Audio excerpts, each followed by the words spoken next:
we're all doing well there. So everybody practiced yesterday, and looks like we'll do the same today. With that, time is yours here. Coach, Legarius told us Wait, last night he had stand by. Please raise your hand if you have a question, okay?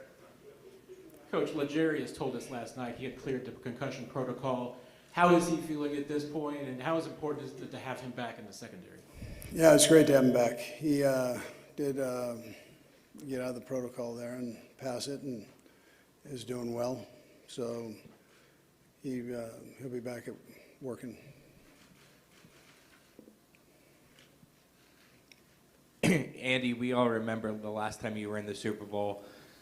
You didn't have most of your starting offensive line, but that was obviously what dictated the game with Patrick running for like 500 yards behind the line of scrimmage.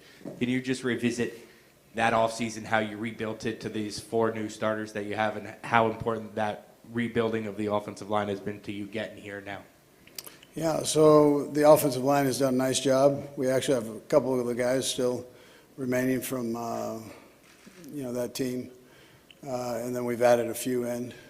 Brett Veach made that one of his projects after that Super Bowl and did a nice job of bringing in the new guys.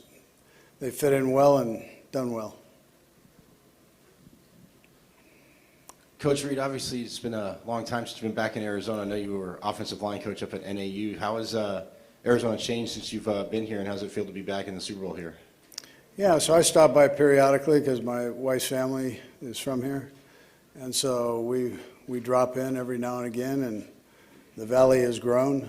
I still remember driving from Los Angeles, and I-10 stopped out by where the stadium is, and you'd get off and drive through a bunch of fields there and to get to Glendale, and it's grown. I mean, it's grown and grown and grown. Tribute to the politicians in the city that have done a nice job putting it together. And then obviously with Super Bowl events, we're going to get 2 weeks between the game, but with the momentum you guys have had, do you feel like you'd like to just play 1 week after the championship game, keep the momentum going? No, I mean, I think it's good to get the rest in, heal the guys up that were banged up a little bit, and then there's a lot that goes into it. There's a lot of prep, this type of thing, and the tickets and all of that stuff that the guys have to deal with. So taking a couple days to get that knocked out, I think, is a good thing, and then you're able to prep and get yourself going and try to put out the best product you can. Coach, you mentioned some of the players that practiced yesterday. Kadarius Toney, Juju Smith-Schuster, how they look so far, and then what are you anticipating for them leading up to this game? Yeah, they practiced yesterday. They'll go again today. They look good, and then we'll see how it goes the rest of the week. I mean, this is today will be an easy day, and then we've got three days that are a little tougher. We'll just see where they're at. Yesterday we were able to put the pads on and go in pads and get some work done there. The guys hadn't had them on for a week, so. Hey, Coach, can you put into words what Isaiah Pacheco has meant to this team, maybe not even just from an on-the-field standpoint, but his young energy, attitude on what's primarily a veteran team, what he's brought to you guys? Yeah, I tell you that, what you just said. He's got a tremendous amount of energy, loves to play the game. He's smart.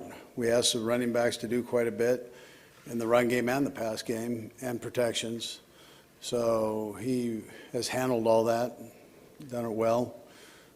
But most of all, he is that energizer bunny guy. I mean, he's got endless energy, and you see it when he's on the field playing. You see it at practice. That's who he is. Coach, to your left. Hi, Coach. You started your head coaching tenure with the Eagles back, and you coached with them for 13 seasons. Is there any special connection with both franchises heading into this game, and that you owe it to the city of Philadelphia and their fans as well?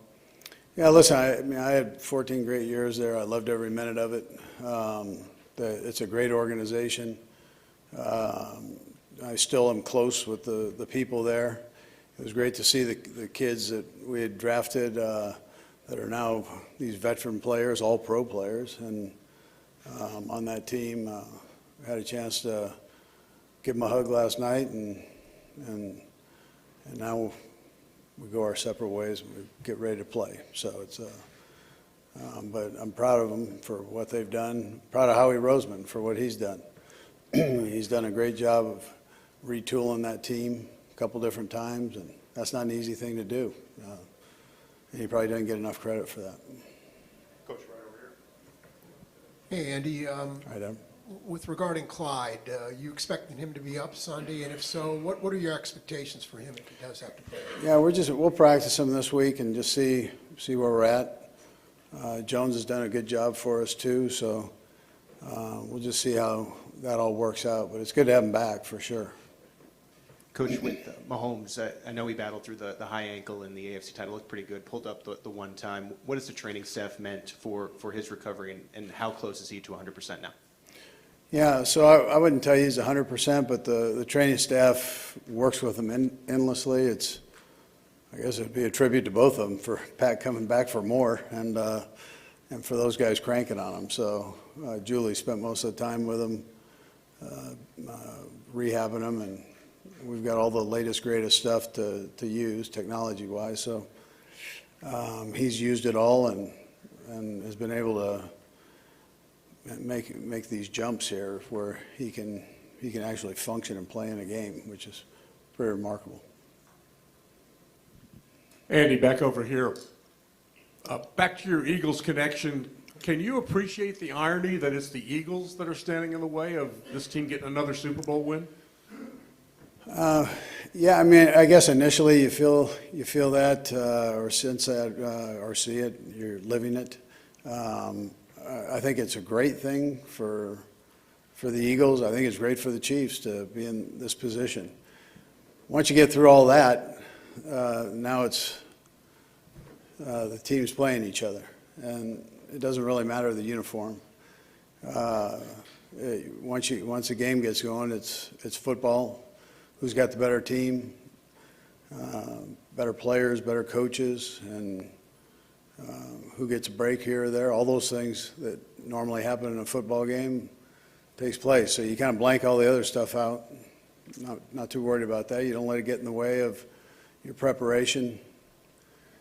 You try to maximize your preparation as you go forward here. So, yeah, but initially, I mean, that's quite a deal. It's a great storyline for you guys, and I mean, with the Kelce brothers, they'll give you more. So,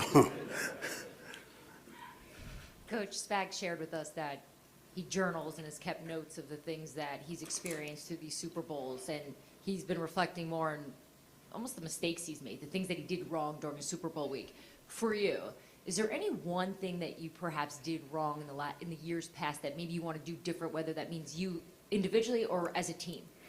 yeah, so I really do that every game, and not that I share it here, but I mean, I would tell you that every game you're very self-critical, and you try to make sure that you don't repeat the same mistakes twice, especially in this business. You get fired real quick if you're doing that. So, I mean, it's no different for the Super Bowl games. Yeah, there are things you come out and you probably wish you could have done better. Even the one, you know, the one that we won, there were things I felt, you know what, we could do this better than we did. But I can give you one for your thing.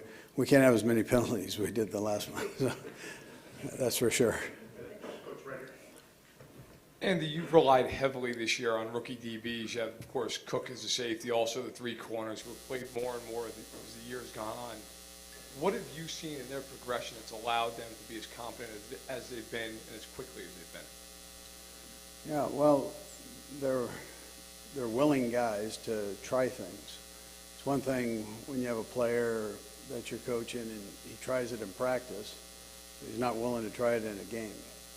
So these guys are very gifted athletes, very talented to start with.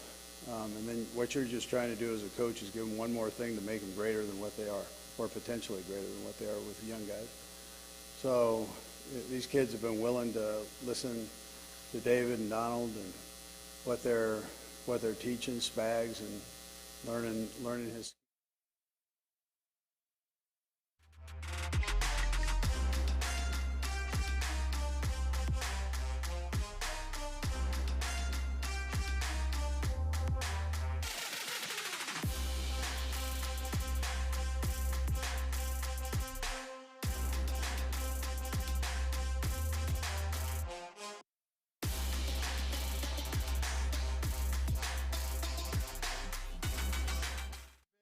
your wide receiving core with Marquez, Juju, and Sky Moore and Yeah, you bet. other guys. Yeah.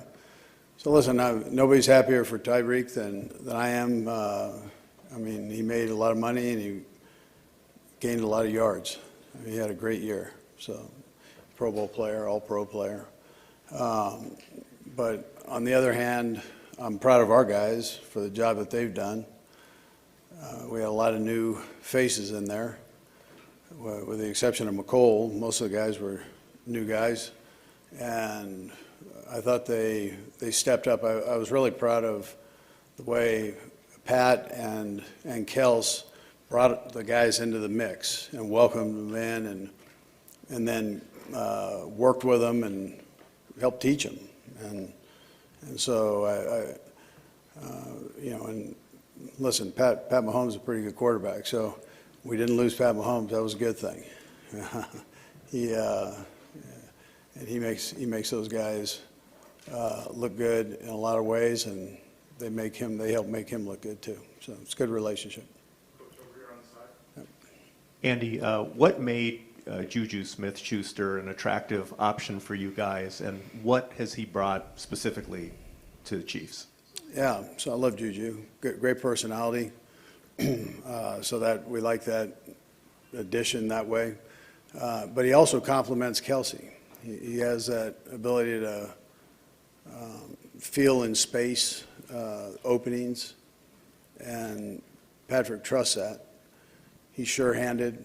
He's great after the catch. He's tough to bring down, and he's smart. I mean, he picked all this stuff up and he did it well. So, got the confidence of the quarterback. That takes a lot. Andy over here. Last season, right before you played Philadelphia in the regular season, you had a little bit of a health scare, but you always mentioned over and over how the players kind of help you through that. How the youthful exuberance of the players that you have now, especially a guy like Patrick and some of the other guys, helped you to get to a point where you're still wanting to coach for the next maybe 4 or 5 years down the road? Yeah, well, that and the doctors, they help, but those guys, their support was great. I mean, the players' support. They just told me to get my butt off the ground and keep moving. Kind of threw back what I throw at them. But they've been great that way. They were great during that time. At that moment, they were great. And then the doctors, my hat goes off to those guys for the work that they do. Andy, Clark was telling stories this morning about that 9-hour meeting you had with him at the Philly airport before you were hired. Was wondering what your recollections were of that meeting, and were you ever tempted to tell him, hey, I got this plane waiting for me outside, I need to go? Yeah, that was that was a long day, and I remember it fairly well. And he brought the whole organization with him, I felt like, and so I had a chance to meet everybody. The time flew by. I felt bad about the plane, though. I mean, that was waiting. I did feel bad about that, but I know everybody involved knows that's part of the business. And things have worked out well for the other teams. All right, we're gonna do 3 more. We're gonna go right here. We're gonna go to this young lady here, and we're gonna finish with this gentleman. Andy Becker. I'm lost. Where is it back here? There you go. Around this time last year, you guys brought Matt Nagy back. Why was it important for you to do that, and how have you seen his relationship with Patrick grow this year? Yeah, so Matt knew him before he left, had him for the year, and I knew they had a good relationship then. I felt that was kind of a no-brainer. I mean, he's a great coach, and so bringing him back on staff would just keep us moving in the right direction, keep Pat moving in the right direction, and it's done that. He's been great with Pat, and at the same time, it's tough when you're a head coach and you get released. I mean, he was coach of the year just a couple of years ago, and then ends up things didn't work out and ends up being released. So it's good to knock some of that NFL scar tissue off your head and get going again. So he's been able to do that. He's in a great place. I'm sure somewhere down the road here, he's going to get another opportunity. He's a fine football coach. Yeah. Coach Lena Washington, 12 News in Phoenix. I wanted to ask about Mike Kafka. He's one of the candidates here for the Cardinals. What kind of man and coach is he? What will he do with Kyler Murray, given the development he's been able to have with Patrick? Yeah, so I've actually told Mr. Bidwell this too. He's very intelligent, great human being, and your quarterback would love him. He'd challenge him to be better than he even is now, but he'd do a great job. He'd challenge the team, and I think the guys would respond. He played in the National Football League. I had a chance to draft him out of Northwestern, and so I think he'd be tremendous for the city, for the Bidwell family, and for y'all. Last question right here. Congratulations, Coach Reid. By far, this is the biggest game in the world. How do you keep your players focused and composed during this time and keep them focused on the game and not getting everything taken away from them? Yeah. So you worry about that with some of the young guys. The older guys, I've got enough of them here that have been through it. They understand, and I'm banking on them sharing their experience with the young guys. The team's been very focused all year to get where we are now. You've got to stay focused. There are a lot of ups and downs in the National Football League. To put a record together like we did, you've obviously had more ups than the downs. But within that, it takes tremendous focus every week to be ready to go. I mean, the parity in this league is ridiculous right now. And so you've got to have some mental toughness and the ability to focus in if you're going to end up where we're sitting here. All right, thank you. All right, thank you. That we have had, and it took the quarterbacks before us to pave the way. And so for us to be in this moment on this stage and be able to show where we've come as a league, this would be just the start of it, just the beginning of it, and we want to make sure that we set the stage for future generations to come.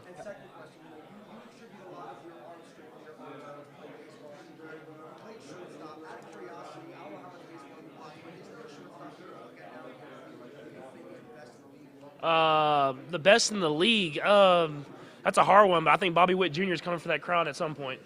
Hey, Patrick, a couple quick questions for you. One about the ankle, of course. I know you're going to be fine, you're going to play, of course, but can you take us through what the rehab and recovery process will be this week? Yeah, it's very similar. I mean, you're in the treatment room as much as possible. You have to make sure you get your rehab in. You have to make sure you get the mobility right, everything like that. Luckily, you had an extra week, so that helps out a ton. But you still just try to get whatever you can to be close as you can to 100% by game day. And you've talked about that sort of fuel from the loss from 2 years ago. What about yourself have you learned? What have you changed in preparation over those 2 years to get to this point? Yeah, I think the best thing I've learned as at the quarterback position is not trying to do too much.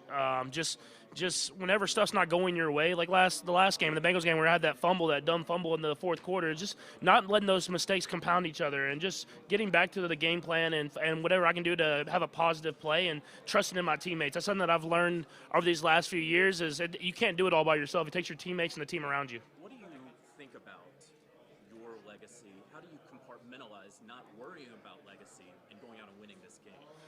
I'm still so early in my career. I mean, I feel like all I focus on is winning the day. How can I get better today to prepare myself for the end of the week and this game that we're playing in? And I've always thought that if you go out there and handle business the right way and do what you do and you win football games, that stuff handles itself. And so I never really think about my legacy after football. That'll be something that I think about after I'm done playing.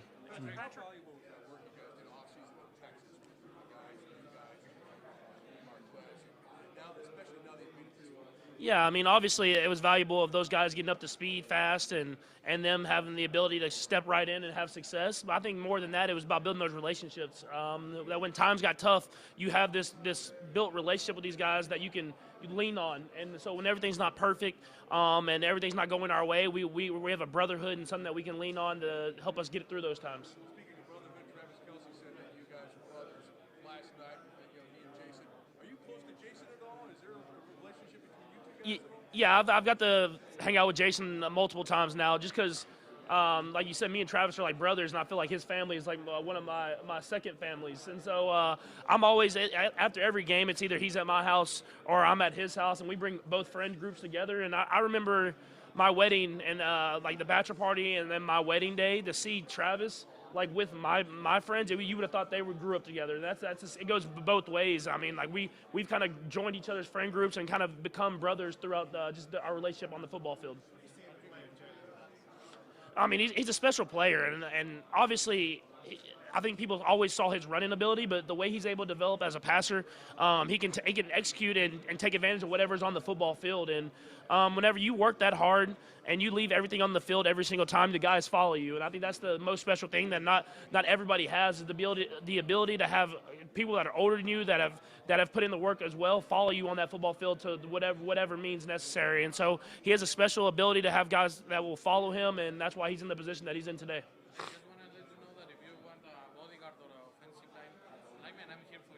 Oh, yeah. I mean, we're playing a great defensive line, so we might need you back there, man.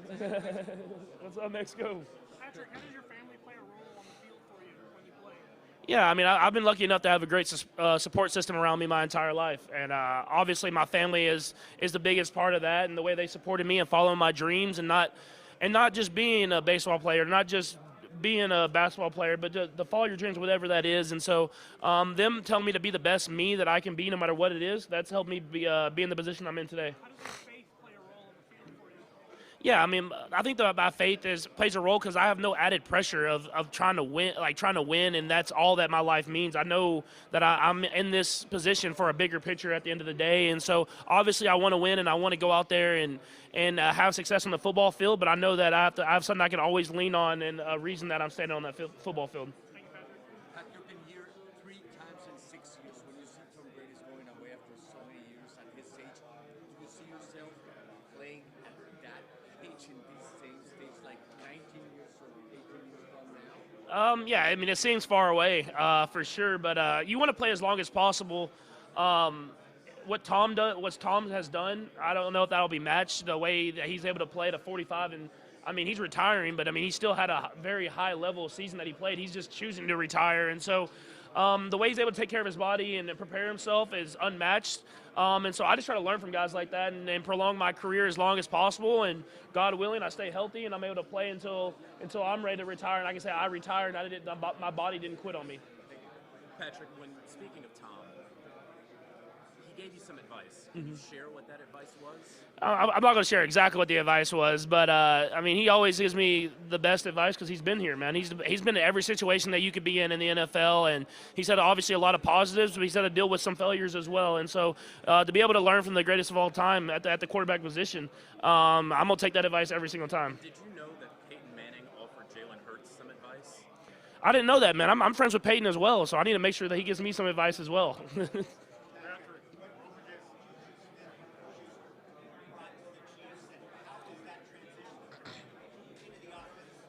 Yeah. I mean, obviously he's super talented and he's physically gifted. He's bigger than I think a lot of people understand, and how he's able to run routes with those physical routes in between.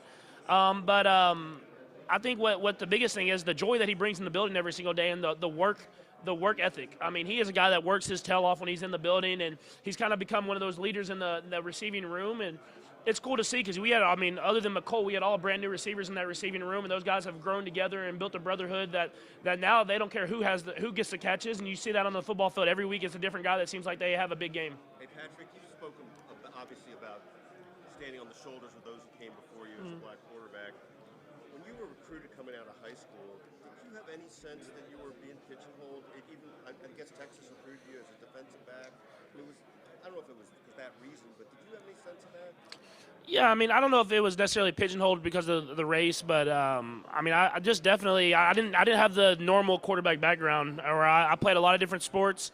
I started quarterback at a late time in my career, and so they didn't know exactly who I was at the quarterback position yet. And so I don't know if it was the race. I'm sure that could have played a part in it a little bit, but at the same time, I think it was just me growing up so differently than other guys, especially in the Texas high school football kind of mold. And you still think you could have been a DB if you had I don't think I could have been a DB because I don't like tackling people. So I would have been great at reading the quarterback's eyes and knowing the concepts, but I do not like tackling people. And even when I played DB, I had like 5 or 6 interceptions, but I had like 30 tackles in like an 11-game season. So I wasn't really filling the run gaps and everything like that.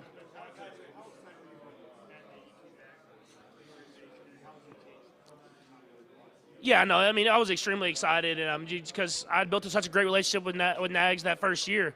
And so, obviously, I was happy for him that he was able to go to Chicago and have some success and then have some failures, and he learned from those things. And so, it's cool when you get a different mind that's been outside the organization for a little bit in the coaching staff because they have new ideas. And so, we talk about stuff and we have different concepts that we'll work into our game plan because he's worked with them and had success with them, and then he's worked with some that haven't had success. So it's always great to get new coaches in the building, especially ones that you built relationships with.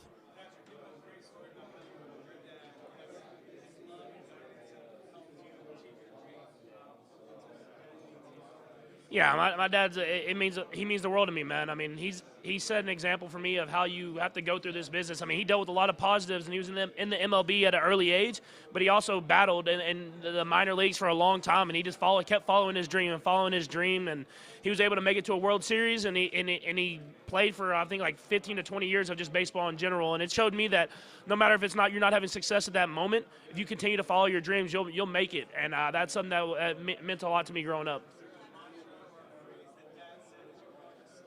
Oh, it's one that I think everybody says, but he still says it to me this day, and he says players make plays. And that's all he ever says to me is at the end of the day, players make plays.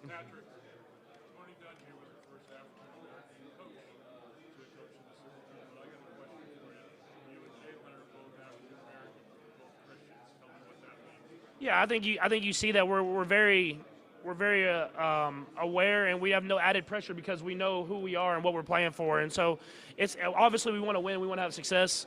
But at the end of the day, we know why we're stepping on that field, and it's for a much, much bigger reason. Orlando, 2 young kids, and Joe Tooney.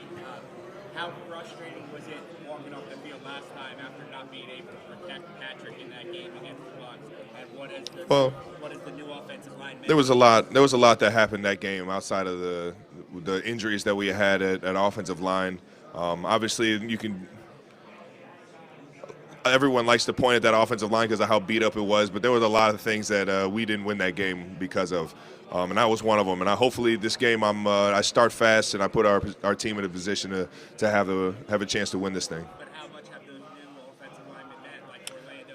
I'll tell you what, man, it's been so much fun, man. Just to have their leadership, just to have their professionalism in the building. Another high IQ guys. All of them are smart individuals, guys that understand football to another level, and that only makes it easier for the people around them. It definitely makes it easier on me, and I know it makes it easier on Pat when we're all on the same page doing the same things, man. Travis, how many tight ends have done what you've done at his age?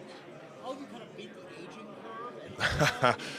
Man, I don't know how I beat. I guess it's my nutrition, man. Shout out to Koo Eats Fresh, man. My guy Kumar Ferguson. Whatever he's feeding me, it's keeping me young. Travis, how much of a dilemma is it for your parents in this situation? Can they explain that to you? It doesn't sound like they have any dilemma at hand right now. Their only dilemma is probably how are they going to handle who wins and who loses the game. That's probably going to be the only tough situation for any of us, really. Because, I think my brother said it yesterday. And it doesn't matter how much I go against the guy, man. I'm always cheering for him just for a little bit. Just a little bit. And it's it's just the nature of the beast, man. I got a lot of love for that guy, and I want him to win every single game except for this one. Travis, can you pinpoint the most emotional moment of this season, another very successful season for you? Emotion, man. I think the most emotional point so far is winning the AFC Championship and getting a chance to play in the Super Bowl. That game against the Bengals wasn't an easy one. I've heard that Pat Mahomes is starting to work, or has been working on for a while, just behind the back pass. And there's one voice that's more vocal than others at practice calling for him to use it in the game. Tell me a little bit about I wonder who that is. And why are you kind of that pass's biggest supporter? I'm a supporter of Pat just doing the craziest stuff possible. So I'm all for him throwing it behind his back, over his head. He's got to give a no look or something like that. However he has to get the ball to somebody, he's going to do it. So I don't see it happening anytime soon, the behind the back pass. But if it does happen, I'm sure it'll be electric. And then in terms of Saturday practice, I've heard, maybe you've already been asked about this, but there's an opportunity for you guys to try and sneak in some trick plays to the game plan. And Andy's open to that. And so tell me a little bit about those sessions where you can maybe pitch some silliness. I really don't have any discussion in those, or I don't have any say-so in those discussions. And I know this game plan is already locked up. There's no more added plays. They're not taking any of them out. We're set in stone on what we got right now. So you won't see anything, especially not this Saturday. But it is fun seeing or creating with Pat and the offensive coordinators and really the entire offensive staff, all the quarterbacks, just having fun on Saturdays and even on Thursdays or Fridays, where we just get an opportunity to create some silly stuff. And if it sounds like or feels like it can go, sometimes it ends up in the playbook. But we'll see. This will be my last one, sorry. It just seems like you and Pat have a lot of space to get weird. Is that something that Andy has encouraged you guys to be creative and different? Well, I think Coach Reid is I owe a lot to him just in terms of my growth, but being able to kind of condense and control the madness that Pat has because of his ability to just instinctually be him, right? He makes unbelievable plays, and it can get kind of crazy. You can see the way you're looking at it can feel like it's crazy or it's madness, but he does a good job of kind of keeping everybody under control and making sure this thing doesn't get too out of whack. Matt Bushman's from Arizona. Now that your family is one of the most famous families, how are you feeling about being in Super Bowl with your brother? Oh man, it's overwhelming, that's for sure. But it's so cool. It's just like I said earlier. It's so nice to see everybody, support my family. Everybody's in for it. Everybody's cheering for my mom on stage last night. Everybody's calling my dad and wishing him the best of luck. And it's just been so cool to see everybody, appreciate my family on such a big stage, knowing what's at hand. How important is your mom for you? Oh, my mom's everything. I love her to death. And right now, I think she's kind of cheering for the Eagles because of her grandkids, but it's all right. I know where her heart is. Matt Bushman's on the practice squad, but he's from Arizona. He's from Tucson. What's it mean for you to see somebody who obviously aspires to be like you as a tight end and Matt Bushman? Matty Bushman, man, that's my guy right there. Got a lot of respect and a lot of love for him and his family. He's done nothing but come in and just be a great teammate, try and be the best tight end that he could possibly be, as we all are. And it's just been cool to see his growth. He was definitely making some plays in training camp and in the preseason before he got banged up. And it's good to have him back in the building, man. Got a lot. I'm sure he's flying high right now, being in the Super Bowl in his hometown or his home state. What kind of tacos? Oh man, I don't know, man. I don't know. I can go for the fish tacos. I don't know. You might got me in the pastor. Have a good one, Doc.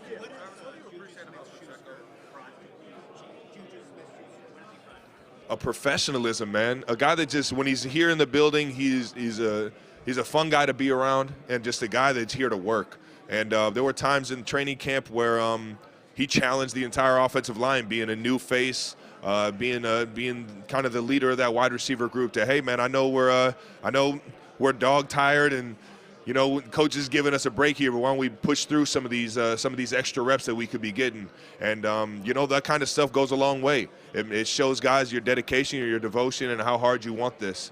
And Juju has shown nothing but that since he's been here. Hey Travis, when you think about Coach Reid and what you've learned and observed about him over the years, what was it like in the moment of crisis at the last Super Bowl when his son is in an accident and you have this serious situation? What did you learn about Coach Reid during that? Well, I learned how strong of a guy he is, both mentally, how strong his family is, how tight-knit this entire locker room is, and how much we love that guy, man. He it wasn't an easy time for him, and we're definitely trying to make this year that much better. And I got to get another one for Big Red, man. I love that guy too much. Do you think that had any effect on what happened in the game? All you saw on that game was because of how we played on that field. I don't think anything like that got in the way, no. I'm sorry. Man, his energy, man.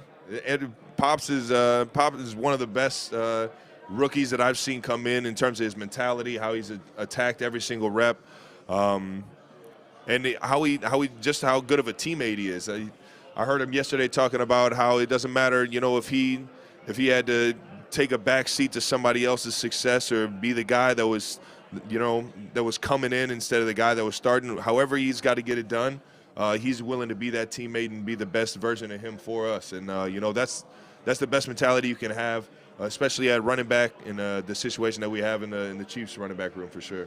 Coach had you guys in pads yesterday.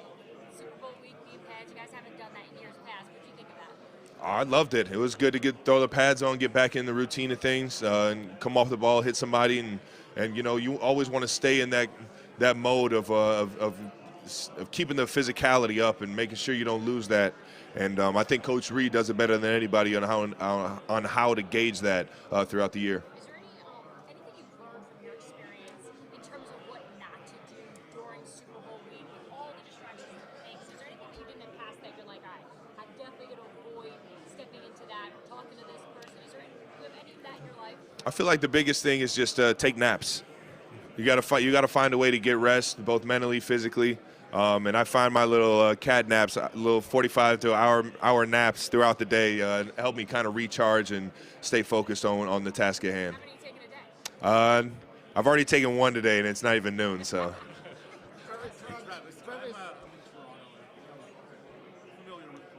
Oh, nice. Yeah. He was telling me the first time that you guys met, like you walked into a gym and slammed. And I was watching the podcast with your dad, and I saw the photos in the back, and you guys in football. It looked like hockey, basketball. Oh, yeah. At a time where so many elite head coaches are telling 9-year-olds to specialize in one sport, how important is it from your standpoint to be a versatile athlete? And how is that for you? When I tell you it is everything, I put my stamp on me being able to play all sports growing up and helping me develop as a football player. I really do, especially at the tight end position. There's so much of what I do that you can see on the basketball court, or that I took from the basketball court, things that I've done on the ice rink that have just helped me so much in terms of instinctually being able to be, doing one thing and understand there's a lot of other things going on around you. I think it's kind of silly when coaches, especially in the team aspect. It's one thing if it's golf or tennis or, an individual sport. Maybe that's something that you focus on. But if it's a team sport, man, you need to get out here and be around as many different styles of culture, of people, to just make you more well-rounded so you can be the best teammate you can. And I think all those sports definitely played a part in who I am and the athlete that I am today. What else did some of those other sports do to help you become Man, I like to say in the sports like hockey, lacrosse, where you're using a stick or something to be able to control a ball or a puck, as well as going down the ice and doing things. It's like I'm running and I'm reading the defense. I'm doing two things at once almost on the hockey and lacrosse field, or hockey rink and the lacrosse field, and it's just those kind of things. Being a basketball player and being good with the rebounding, ball skills, and things like that have helped me out tremendously. And then, I could say baseball, tracking a ball in the air, right? It all kind of ties in at the end of the day. Hockey, being able to play with leverage. Me and my brother wrestling in the backyard, leverage. You know what I mean? Just things like that have all kind of formed this, what you see on the field today, man.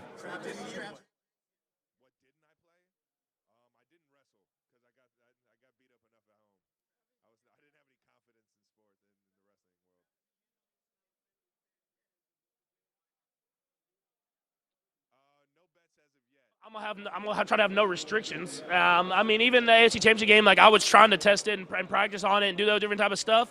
But there'd be a play, maybe if I was rolling out, I would just kind of ease up on it or anything like that. Whereas this week, I'm gonna try to go ahead and push it and try to be as close as I can to 100%. Obviously, not trying to tweak it or do anything like that. But we've done a great job of this last week and a half of giving it rest when we need to, but still pushing it and being in the right spot. And then Julie's doing a great job at the treatment and rehab that we're doing. So it's been a great week, and it's definitely in a way better position than it was at before this last game. And I'll try to get as close as I can to 100%.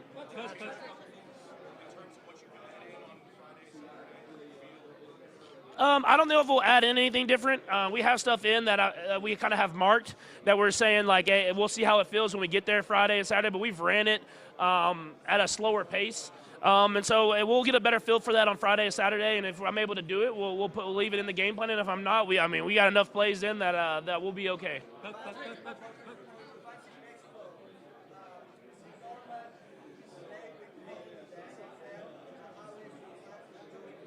Oh, the ankle's doing way better. It's normal to play in pain. I think if you ask all these guys in this room, everybody has something that they're dealing with.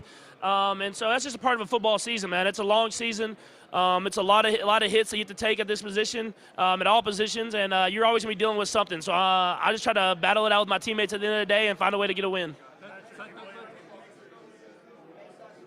Yeah, I would say I love all the support. Keep supporting us. We loved our game in Mexico City. Hopefully we get back soon.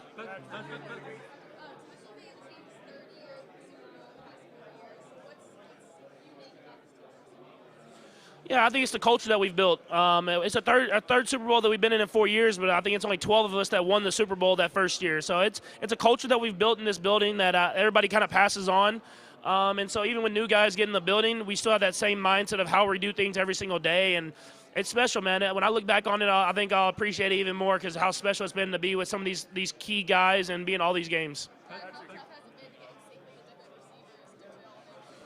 Yeah, I think it's taken a lot of hard work. I mean, I think you've seen that over the season we've got better and better. I mean, if you look at the beginning of the season, me and Marquez couldn't find some of those deep shots that we hit in the playoff game this last game, and I think that's just us building a relationship of where he's going to be at what time.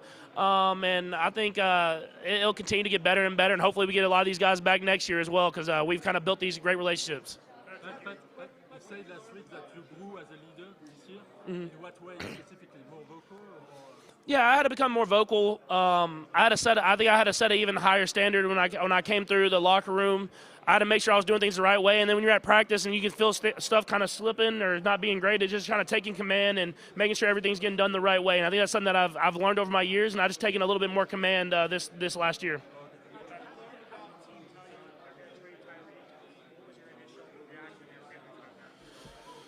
Yeah, I mean, my initial reaction was why, but I got a call a couple of days before it happened from Brett Veach and Coach Reid, and they talked about what it possibly could happen. And obviously, I tried to do whatever I could to make sure that we kept Tyreek. I mean, he not only was a special player, but he was a good friend of mine, and so we tried to make it happen as best as we could, and it obviously didn't. But we had a plan for what we were going to do after that, and what steps we were going to take, and so. Obviously, you never want to lose a generational player, and I think everybody's seen that in Miami. Is he's a generational player, and but we did a great job of recouping and getting a lot of great receivers in here and great guys throughout our whole offensive of staff and of players, and so we had a plan, and I think that's the biggest thing is when you lose a great like that, you have to make sure you have a plan to replace his production. Sorry,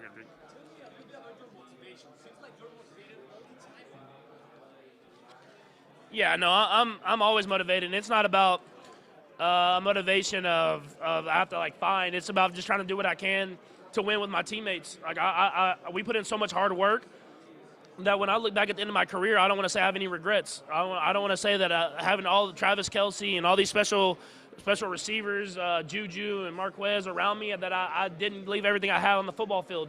And I think that's enough motivation. That's enough motivation for anybody is just to say when you look back on your career, you won't have no regrets of how you went out there and competed.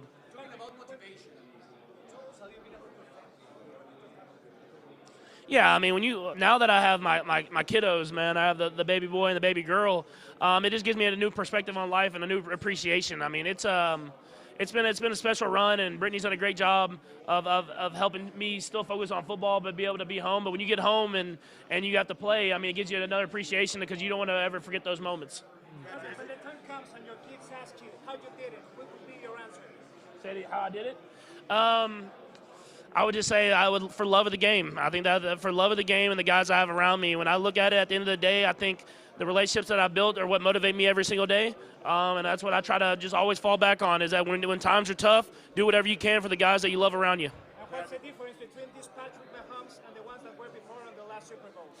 Yeah, I think it's just a new perspective. You understand and appreciate it even more because you've had the failure and you've dealt with the failure and had to find a way to get back on this stage. And so I think guys have a new perspective on how awesome and amazing this game is, even more than I had the last time. Patrick, I'm sure your dad showed you Satchel Paige moves when you were growing up, and can you elaborate on that and your connection to the sense of the Negro Leagues? Yeah, my dad. So I don't know if there's video of it. My dad used to do all the different wind-ups and all the different the turning your back all the way, the throwing your hand around in a circle, all that different type of stuff, especially at the end of his career. And so I got to see a lot of that stuff as I grew up. And he always told me why he was doing it. And I think getting to the Negro League Museum and seeing even a more descriptive, more informative way of how much the Negro Leagues impacted not only the MLB but all sports in general gave me a perspective of how great those players were and why I'm standing here today. And Bob tried to ask you about your own sense of maybe your game having some motivation out of that. I mean, is that something you can actually see? I think it's just you see that the creativity that they had is they obviously played at such a high level, but they enjoyed it while they did. And I think that's what you see with me on the football field and my entire team is we play at a high level and we take this thing serious, but at the same time we're going to have fun and enjoy it while we do it.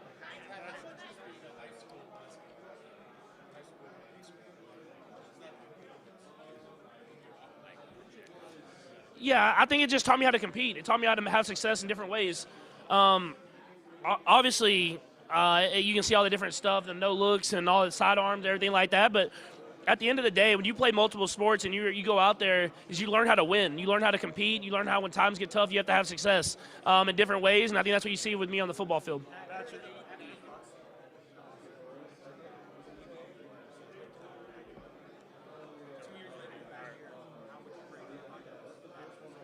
Yeah, no, I've gotten extremely better. I mean, I took that as a challenge. Is how can you just get the ball to your hand whenever stuff's not going great? And I think you saw that this season is whenever I got in situations where I was not having as much success and we weren't getting drives going, it was about getting to those easy completions, getting to the easy stuff, because then you can have success with all the other stuff as well.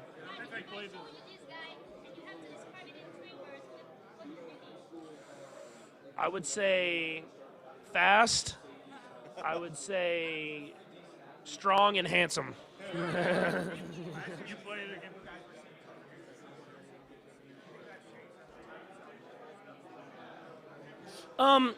Yeah, in a sense, I think we still get very game plan specific coverages that you don't see whenever you see on tape because they understand all the different stuff that we try to do. But even though those fast guys are gone, you still got a guy called Travis Kelce, and that guys are game planning for. So you see a lot of different coverages that you don't really see on tape.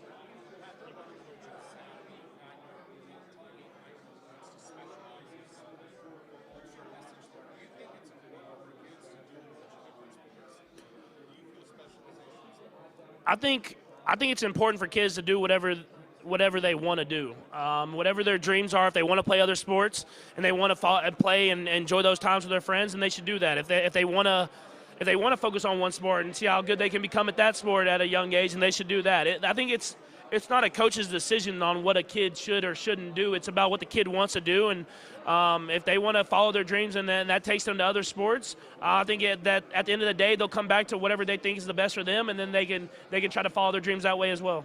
You played against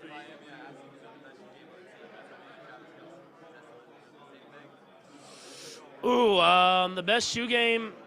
Travis is definitely up there. But we got some new guys too, like Marquez and Juju have a nice shoe game as well. But I know the defense has some guys as well, but I would say those three probably have the best style on the team. I'll have a suit, prepared. I haven't chose exactly which one. He made me like 3 of them. But I'll definitely have a suit prepared, and I'll make sure that it has a good look to it for sure. You played against the Eagles in the regular season last year. So when you look at this team that you're getting ready to play, what's so much different about them and what stands out? Yeah, I mean, first off, they have all those great players that they had last year, but they've also added a lot. I mean, they've added a great corner in Bradbury. They've added a lot of D linemen to Hassan Reddick. I mean, Joseph, Sue. They've added a lot of guys to their D line to add the other great line they had, and they added some safeties and linebackers as well. So obviously, they when you add guys that are that talented, you can do more stuff as a defense as far as scheme-wise, and they've done that. But it's going to be a great challenge for us. I mean, last year we had a lot of success, but we know it's a different football team that has all those great players that they had, but they've added a lot of great players as well. So, I mean, we understand it'll be a great challenge, and we're excited for it.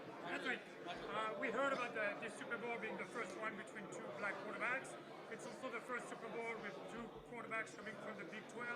And do you find that surprising that it took so long for Super Bowl to have two quarterbacks from the Big 12 playing against each other? Yeah, we've had three out of the four in the Final Four teams too. So I think you just see that the Big 12 has quarterbacks that have always been able to have success, but we're getting those shots now, and so it's definitely cool. And then Jalen being from Texas as well. I mean I always brag about Texas high school football and how great it is. So to have two quarterbacks from Texas and two quarterbacks from the Big 12, even though Alabama still tries to claim Jalen. So I mean they try to put their claim in as well. So it'll be fun to go out there and compete against another guy from Texas.